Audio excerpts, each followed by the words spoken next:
Hey guys, here's your second installment on the tour of the Lien Hwa. This is a 1983 Lien Hwa 50-footer. Highly modified in some areas, not all areas. So really just kind of doing a little walkthrough. I did the upper deck on the previous video. This is the middle deck.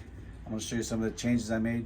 Let's start with my back and kind of bounce around. There'll be no regularity to it. So just kind of tag along with me. Let's see what we do here. So a couple things we did here. I made the patio out here really big. Come on out if you would. I got my beautiful assistant help me, she's awesome. So listen, this ladder used to come all the way up to here. As you guys look at the older videos, you see my tackle box and stuff is over here. I got rid of all that stuff. I put a regular ladder in. I didn't use it that often. This goes through just fine. It gives me a lot more space here. You know, I got these, notice how we should call this the Home Depot boat. I make everything simple. Take a trash bag, a trash bucket, clamps, sits it off the floor.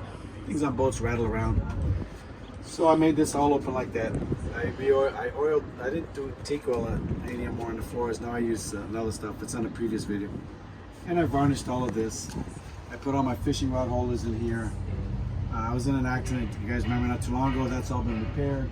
Got all my poles back up, assembled them. And that's pretty much that. The biggest changes that I've done on this boat is this right here. This is the swim platform. I added this huge platform down here. What I had before was just a little vertical ladder. You got crushed in the accident. And then you came straight down, and this deck only came to here, and you had to kind of walk along like this, which is really hard for anything. I wanted a real dinghy dock. So I used regular dinghy dock bumpers. I made this myself. Underneath the boat, there's no, if you look one of the previous videos, there's nothing underneath the boat holding it up. It's all up above the water line, so nothing can get cruddy. I made this beautiful big ladder. I designed it. I didn't do the welding, but I actually designed it. And it's got a big platform, so it's really handy to come down here when you want to get on and off your dinghy. I put clamps up here, cleats. There's big cleats on the floor down there, if you can see them. There's big cleats down here. That's just for tying your dinghy. I don't want to tie the boat up from there. Then I got my stern anchor line right here. It's rolled up. My stern anchor is there. My outboard motor is here when I don't want to. See, I got the outboard up on top now, if you take a look up there. I mean not the outboard, the dinghy. And I put the outboard here because I don't want to put too much weight up there when I'm in rough seas. I usually tow it. But for flat stuff, I leave it up there. But you can see the point is I can get around here really, really easy. This is great. You walk everywhere, plenty of hand grabs. So we'll just move on up from here. This is my fishing chair. I like it. Got my umbrella, got my poles. Ooh, come on, baby. You guys see my fishing stuff. Okay, so that's that. So going around, let's continue around this way. Another big change is when I had that accident, those pieces that were over here, they're all gone now. I got a regular rail, which is nice.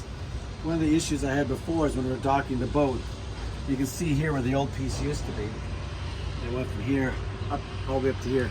And you couldn't get around it. It was really wide. It was actually this wide. It came at an angle. Every time you wanted to carry a chair back here was a hassle. If you wanted to throw a line when you're docking the boat, it was a hassle.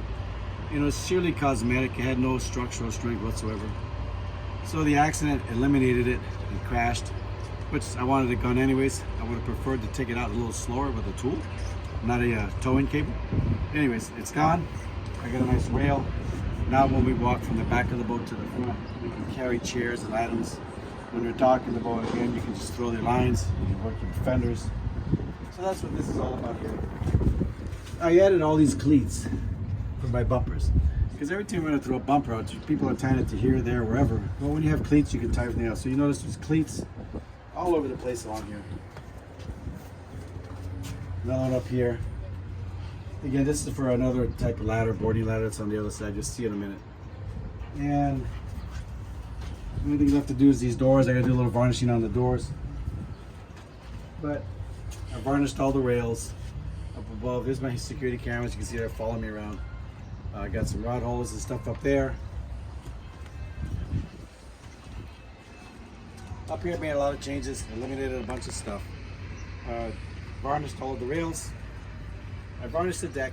You see how I like that. Cleaned all of this, varnished it all up. All very open. I got a place for my fishing poles, another spot for my deck umbrellas. Up here, if you come around, you can take a look at this.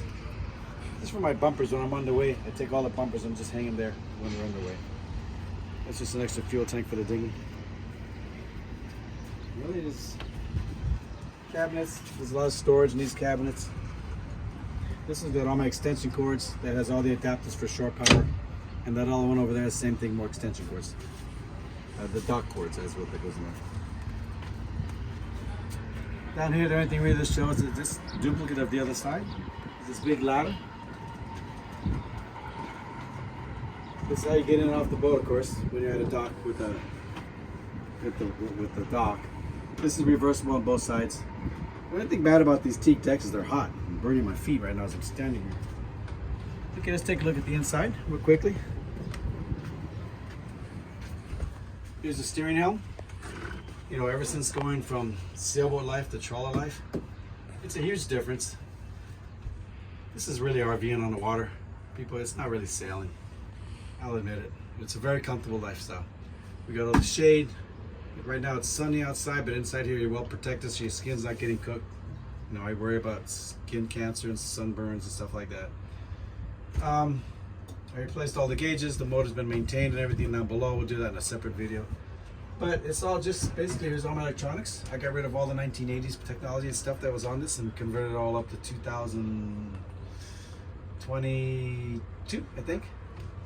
This stuff is all new. It's everything now you can get right here. Radar, autopilot, everything. Before it had all this equipment all over here. It had a big radar hanging down here that you looked in.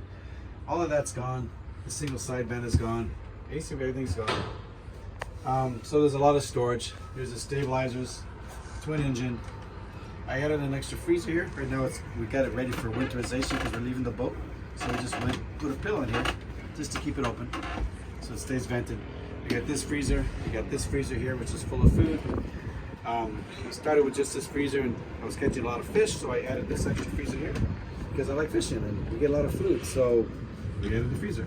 I got 3,300 watts of wattage of solar, so I got plenty of power. It's upstairs. But that's basically it. This here, these are our water jugs. We get fresh water from the city here. Unless we're out there, then we make it and we drink from the faucet. But that's not the case today. And it's just to continue the walkthrough to the back. That's pretty much, not too much more to it. This goes upstairs. You can see up there, I've got, you saw that in the first video, the hammock and all the good stuff up there. This is the ladder I mostly use. When we got this boat, it didn't look like this. We mostly eliminated stuff. There was a couch here and other things. We went to a smaller couch, little file cabinet for my stuff, toss carpets just to protect the floor. The linoleum tile floors, they're nice, they're beautiful, but we like this for our feet more. I put these little hooks up everywhere so I can hang stuff. I like hanging stuff. See, my hats, my jackets. It's a boat. If you hang it, it's right there. That's pretty much it. Over here we had a bunch of stereo equipment. Get rid of it all. Just put a regular TV. It's all basic. There's my iPad for my music. There's my Bose stereo system. I keep it simple. You know, I should call this the Home Depot boat. Everything's basic. This here I added this extra piece of counter here. I didn't know if I wanted to keep it up permanent or not, so I made it so you just take these bungees out and you can swing it down out of the way for extra space if I was to put a table here. In reality, we always leave it up. That's pretty much what I do with it. I mean, I do have a massage lady that brings her table, professional massager in Mexico. There's a lot of nice places you can get that for us old farts. We had a nice massage. And we fold that all the way when she's here. But otherwise, it stays up. Fryer, basic, my water jug. The kitchen, I went with, again, the Home Depot decor, the Home Depot refrigerator, Home Depot sink. This is a electric induction oven top. It works great. Everything here, I don't have any need for propane. There is no propane on this boat. There's just the diesel fuel. Even the furnace, this boat's a Pacific Northwest boat. It's got 3 thermostats in each room. One up in the living room, one in each bedroom. So you can control the heat for each room through a diesel heater, which is great. Down here in Mexico, we don't need that. But that's basically the kitchen. It's very, very basic. We put this stuff on the floor so my feet, it's easy to stand here. I use these very simple window latches to hold the doors closed on a Home Depot refrigerator. You can just lock that like that. These are for windows. The windows that go up and down, they lock the window down. And it works. They're, I don't know, $6, and it keeps it from locking. I screwed the refrigerator into the floor. That's the refrigerator, and that's the living room, and that is pretty much the center section of the boat. That's what trawler life is all about. And just let me give you a quick walkthrough right here. Let me grab the camera for my sweetheart. Thank you, honey, for helping me. There she runs. She's a cutie. I love her. Anyways, that's the whole video. It's only 10 minutes long, looks like. Just to give you a feel of what it's like. This here, by the way, I did hook it up semi-permanently. So I have a 150-foot pressure washer hose so I can pressure wash the deck whenever I want. And that's pretty much it. Just a little walkthrough right here. It's my dancing pole. This pole, if you're wondering what it's all about, that was for when the boat had manual stabilizers and they had the big arms that stick out and it would hold it. Those no longer exist, but the pole is still here. So that's kind of it. And it gives you a little view of kind of what it's like. My voice is a little off today because I got a little bit of a cold, but that's pretty much it. Hope you guys enjoyed the video. That's the second deck. And tomorrow, or the next couple of days, I'll go ahead and go down that hatch down there and show you the rest of the house. Just 3 bedrooms downstairs. All right, guys. Thanks for watching the video. Hope you enjoyed it. That's trawler life in the lap of luxury. Going over to the dark side. Talk to you later.